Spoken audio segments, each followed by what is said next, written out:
My father-in-law, Gerald, called me into his office on a Tuesday afternoon and told me, with the casual cruelty of someone who'd never faced consequences in his life, "You're fired, Victoria. My nephew deserves your position more than you do. He's family." I had been the chief financial officer at Ashford Manufacturing for 5 years. I had turned the company around. I had increased profitability by 47% and cut operational costs by $3.2 million annually. And now I was being terminated because Gerald's nephew, a 26-year-old with a business degree and absolutely no industry experience, supposedly deserved my job. Security escorted me out of the building with my personal belongings in a cardboard box, which is apparently a thing that actually happens and not just a Hollywood cliché. I sat in my car in the parking lot and tried to process what had just happened. Then I drove home and began the most important project of my career. My name is Victoria Thornton, and I was about to send one email that would dismantle the power structure of Ashford Manufacturing and cost my father-in-law everything. Let me back up about 12 years. I met James at Stanford Business School. He was handsome, ambitious, and came from an incredibly wealthy family. His father, Gerald, had founded Ashford Manufacturing in 1982 and built it into a multi-billion-dollar company specializing in industrial parts and aerospace components. The family was prominent in the business world, not just successful, but a legacy. When James and I got married, I thought I was marrying into stability and success. I didn't realize I was marrying into a family built on nepotism and corruption. About 7 years into our marriage, Gerald offered me a position at Ashford. The CFO position had recently opened up, and he said they needed someone they could trust. I thought it was an opportunity. I thought it meant he respected me. Looking back, I think he wanted me close so he could monitor me. The first 3 years at Ashford were revelation after revelation. I discovered that the company's financial statements, the ones filed with the SEC and provided to investors, didn't match the actual books. There were expenses that disappeared. There was revenue that wasn't recorded. There were offshore accounts that held money that should have been going to shareholders. I brought this to Gerald. "That's just how we do things," he said calmly, like I'd asked about the weather.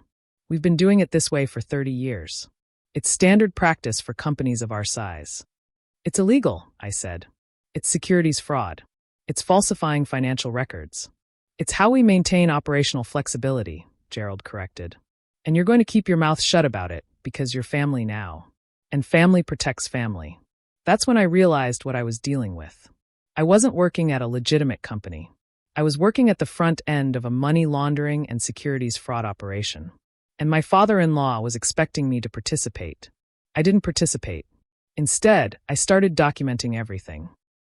Every discrepancy I found, I photographed. Every communication that showed knowledge of the financial manipulation, I printed and saved. Every spreadsheet that contradicted the official filings, I copied.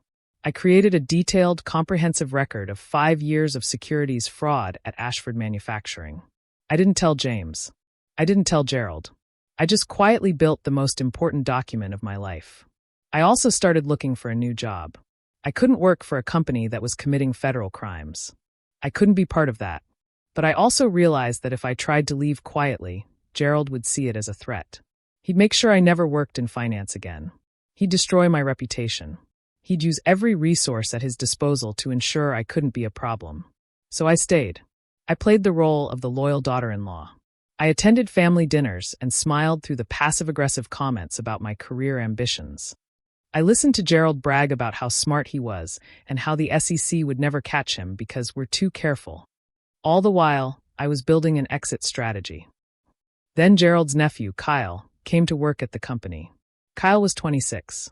He'd just graduated from business school with a degree in business administration. He had no CFO experience. He had no industry experience. He had never worked a day in his life because his trust fund was large enough that he didn't need to. But he was Gerald's nephew, and that apparently was enough. Gerald started pushing Kyle to learn the business. That meant having him sit in on meetings, having him review reports, having him make suggestions that were immediately implemented. And then one day, Gerald decided that Kyle was ready to become CFO. When Gerald fired me, he did it in front of Kyle and 2 company executives who looked absolutely mortified. "You've been a good CFO, Victoria," Gerald said, in that patronizing tone he used when he was about to dismiss you. "But Kyle is family. He needs this opportunity. He needs to learn how to run a real business. Gerald, you can't just. I can. I'm the founder and majority shareholder. I can do exactly this. Security will escort you out. We'll mail your final check. And that was it. 5 years of turning the company around. 5 years of building credibility in the industry. 5 years of working for someone I increasingly despised. Over. Because his nephew needed a job. I went home that evening and opened my files. I had everything. Emails from Gerald discussing the offshore accounts. Spreadsheets showing the discrepancies between official and actual financials. Internal memos about maintaining operational flexibility. A recorded phone conversation, which I could use if I lived in a one-party consent state, which I did, where Gerald explained to another executive how they bury certain expenses. I created a comprehensive document outlining 5 years of securities fraud, organized chronologically, with receipts and evidence for every allegation. I included copies of the official SEC filings alongside the actual financial records, showing the discrepancies side by side. Then I found the email addresses for every board member at Ashford Manufacturing. I should note that Gerald was the chairman of the board, but Ashford also had an audit committee. And I had documentation of everything. Enough to get regulatory agencies involved. Enough to trigger investigations. Enough to potentially result in criminal charges. At 11 p.m., I sent one email to the entire board titled Urgent: Material Discrepancies in SEC Filings and Financial Records. The email contained a single attachment: my comprehensive documentation. I didn't sleep that night. I just waited. The board met the next morning at 8 a.m., an emergency meeting called after they reviewed my email and the attached documentation. By 10 a.m., Gerald had been escorted out of his own office by corporate security. By noon, the SEC had been contacted by the board's legal team. By 5 p.m., I received a call from the board's chairman, a man named Edmund Mitchell who had inherited his board seat from his father, but was apparently actually competent. "Victoria, we need to meet," Edmund said. "And we need to talk about your previous concerns and any additional documentation you might have." I met with the board and their legal team the next day. I provided them with everything. All 5 years of documentation. All the emails. All the spreadsheets. All the evidence of systematic fraud. The legal team's assessment was that Ashford Manufacturing had been committing securities fraud for at least a decade, possibly longer. The scheme involved moving money through offshore accounts to avoid taxes, hiding expenses from the SEC, and deliberately misrepresenting the company's financial position to shareholders. Gerald's response was to hire a lawyer and claim that everything was legal operational flexibility, and that I was a disgruntled ex-employee trying to damage the company. His lawyer lasted approximately 3 hours before the weight of evidence became overwhelming. The investigations that followed were intense and comprehensive. The SEC launched a formal investigation. The FBI got involved because of the interstate nature of the fraud. The IRS opened a case regarding tax evasion. Multiple shareholders filed class action lawsuits against the company and against Gerald personally. Gerald was eventually charged with securities fraud, wire fraud, tax evasion, and conspiracy. He pled guilty to 3 counts and faced potential prison time. His assets were frozen pending restitution to defrauded shareholders. His net worth, which had been estimated at $2.4 billion, was reduced to essentially nothing as funds were liquidated to cover restitution. Kyle, surprisingly, was not charged with anything. The investigators determined that he'd been brought into the scheme after it was well established and hadn't actually participated in any fraudulent activities. He was just a pawn that Gerald had been grooming as his successor. The impact on my marriage was significant. James was devastated. His entire family legacy was destroyed. His father faced prison time. The family business that had been his birthright was essentially dismantled. The family wealth that had been the foundation of his identity was gone. "Why didn't you tell me?" he asked when the full extent of what his father had been doing became clear. "Because I didn't know if you were involved. Because I didn't know if you'd try to protect him. Because I had to do what was right, and I didn't know if you would." We went to therapy. A lot of therapy. We had to process betrayal, family loyalty, and the question of what you do when your family is engaged in federal crimes. Ultimately, we stayed together. But it was different.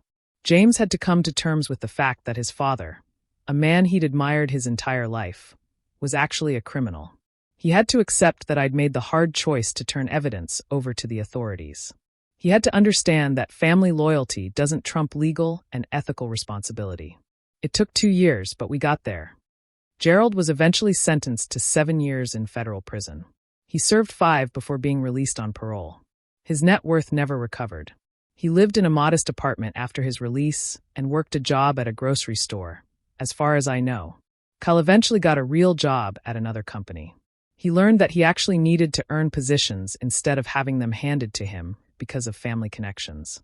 He's apparently doing okay now, managing expectations rather than trying to run a multi-billion-dollar company with no experience. As for Ashford Manufacturing, the board brought in a new CEO. The company was restructured. New financial controls were implemented. Shareholders were compensated for their losses. And the company continues to operate, but ethically and legally. I was offered the CFO position back. I declined. I didn't want to spend my career at a company where my father-in-law had tried to commit securities fraud. I didn't want to be reminded every day of what he'd done. Instead, I took a position at a different aerospace company. A company without systemic fraud. A company where people earned their positions based on merit. A company that actually valued integrity. I've built a successful career there.